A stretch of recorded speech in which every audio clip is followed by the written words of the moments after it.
What's up everybody, so for today's video we're going to be checking out The Flash, Batman Theories, and Trailer Breakdown by IGN. So, I don't know if these guys are, right about theories or anything, but, I've been watching new Rockstars and 3C films. So I'm about to give this channel a chance. So, without further ado, here we go. 3, 2, 1, boom. After literal years of waiting, we've finally seen the first full trailer for The Flash. It's a superhero movie that blends the old and the new of the DCEU, with two versions of Barry Allen, two completely different Batmen, a Supergirl, and some familiar villains we never expected to see again. But what exactly is the plot of The Flash? How has time itself become Barry's greatest nemesis? And why is this threat so great that he needs two Batmen to save the day? Let's break down this new footage in the official trailer and the big game spot and learn what you can expect when The Flash hits theaters on June 16th. My face. You stole my face.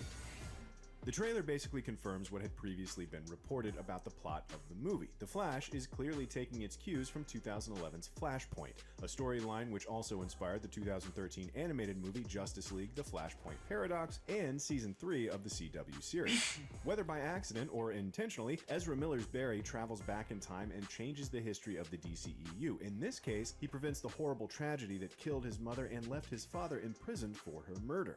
But if there's a common thread in every version of the Flashpoint storyline, it's that meddling with time has major unintended consequences. We see the immediate effects of Barry's time meddling when he encounters a younger version of himself. Based on how many scenes we see of old and young Barry interacting, it appears that Miller is playing a dual role throughout much of the film.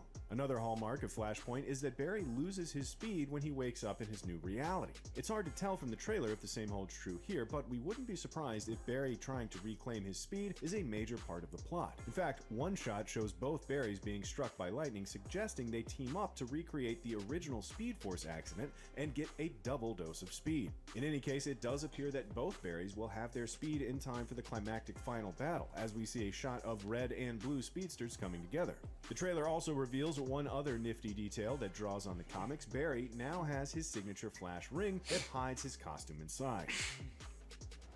Zod, we've been waiting for you. The trailer reveals some critical new details about the plot of The Flash. It appears the new timeline Barry stumbles into is set in the year 2013. That's because we see General Zod and his Kryptonian army beginning their invasion of Earth. Michael Shannon's Zod and Antya Trawa's Feora are both returning to the DCEU for this one. Basically, Barry has blundered his way into the events of Man of Steel, only this time Superman isn't there to defend the planet. Earth has to settle for two speedsters who may or may not actually have speed, and one grumpy old Batman. More on him later. This is another common trope with Flashpoint. Barry's time meddling doesn't just affect his family, but it causes rippling effects that alter both reality forward and backward in time. This new timeline appears to be missing most of the metahuman heroes we know from the regular DCEU. As far as we're led to believe, there's no Superman, Wonder Woman, or Aquaman. I created a world with no metahumans.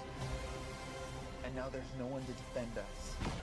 There is a Supergirl, however. That appears to be another major change Barry caused. In this reality, it was Kara Zor-El, not Kal-El, who crash-landed on Earth. And rather than finding a home with a kindly couple in Kansas, Sasha Calle's Kara has landed herself in government custody. Based on her prison shirt, she may have been imprisoned in a Russian facility, suggesting the movie is paying homage to the alternate universe comic Superman Red Son or the Red Daughter storyline from the CW Supergirl. If so, it could turn out that our heroes have more to fear from Supergirl than they do Zod. Though it should be noted that this may not entirely be Barry's fault. Man of Steel includes a reference to a Kryptonian who escaped the ship and may have been Supergirl. Maybe Kara already exists in the regular DCEU, still languishing away in a dark prison cell. The trailer shows a scene more than a little reminiscent of the one in 2021's Black Widow, where our heroes bust Red Guardian out of a maximum security prison in the remote mountains. It appears the Barrys are doing the same here for Kara.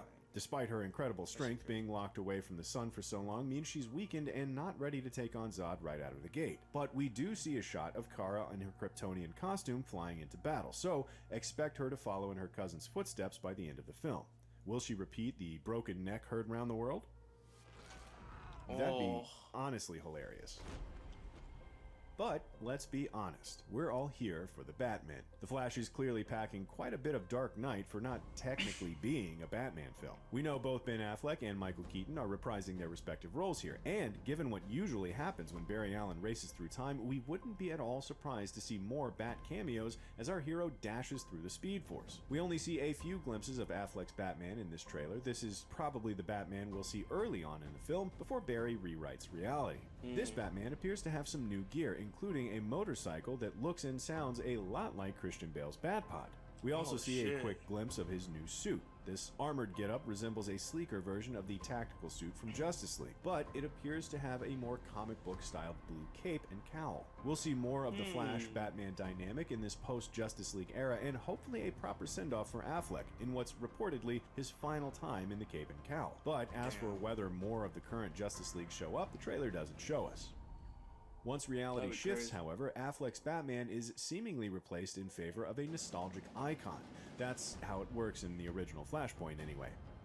It would seem Barry is the unintentional creator of Tim Burton's Batman universe. It makes sense that this would be the Batman of Flashpoint though, because those old movies never gave any indication that there were metahumans in that universe. Based on the shots of a dilapidated Wayne Manor and Batcave, it would seem Keaton's Bruce has become a Howard Hughes figure in his old age. The Big Game Spot also shows us a glimpse of Keaton's armory and his many old Batsuits, which means those old Batman Returns figures have finally become canon. But he is clearly still in fighting shape after all these years.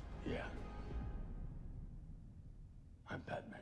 We see him don a batsuit that's basically a sleeker version of the classic rubber costume and leap into battle. The days of not being able to turn his head are long behind him. Heck, we may have a fight sequence to rival Affleck's iconic warehouse attack from Batman v Superman. It also appears that this Bruce finally built himself a new Batwing to replace the one Joker shot down in 1989's Batman. We still don't know where he gets those wonderful toys. And that's what you need to know from the Flash trailer. Does this teaser have you stoked for Barry Allen's first big screen? What the fuck? Bro, I want to see that shit in theaters, bro. On some real shit. Damn. I still can't believe they brought Michael Keaton back. That shit crazy. Anyways, man, if you guys like my reaction, give this video a thumbs up, and I'll see y'all in the next video. Peace out, motherfuckers.